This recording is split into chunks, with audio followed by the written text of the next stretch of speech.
नाव काय आहे तुमचं? माझं वर्षा अविनाश शिंदे. हं. तुम्ही धन्वंतरीचा साबण किती दिवसापासून यूज करताय किंवा किती महिन्यापासून यूज करताय? जवळजवळ 6 महिने झाले.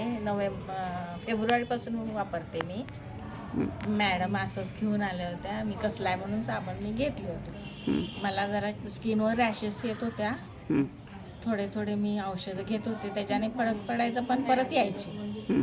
पण मला जेव्हा हे साबण मी वापरायला लागले तर ते माझे सगळे रॅशेस पण गेले आणि माझं स्किन पण छान वाटायला. माझी स्किन आधी कोरडी वाटायची, आता छान वाटते, म्हणजे मॉइश्चराईज केल्यासारखी अशी छान. म्हणजे मला मॉइश्चरायझर पण लावावं लागत नाही. मला सारखं डॉक्टर म्हणत होते मॉइश्चरायझर लावा, तर मला आता ते लावावं पण लागत नाही, एवढी छान झाली स्किन.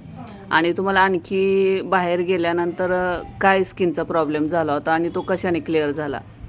म्हणजे आम्ही कोकणात गेलो होतो, समुद्रात खेळलो मुलांसोबत, आणि त्याच्यापासून मला सारखे खाज उठायला. मग मला काय वाटलं काय तर खाण्यात आलं असेल म्हणून पित्ताचे वगैरे गोळ्या घेतले, तरी पण काय फरक झाला नाही. मग स्किन स्पेशालिस्टकडे गेले, त्यांनी पण मला दिले मलम गोळ्या वगैरे, पण मला काय फरकच पडला नाही. मग जाऊ दे म्हणून मी तसंच गबसले. मग परत मी होमिओपॅथिकचे पण औषधं घेतली, ते जायचे पण परत यायचे. पण या साबणाने माझे म्हणजे पूर्णच गेलं, म्हणजे नाही 100%च गेलं. स्किनचं जे काय तुम्हाला प्रॉब्लेम झाला होता ते पूर्ण कमी झाला, पूर्ण या साबणाने कमी झाला, साबणाने कमी झालं, धन्वंतरीच्या साबणाने कमी. धन्वंतरीच्या साबणाने. ठीक आहे मॅडम, धन्यवाद.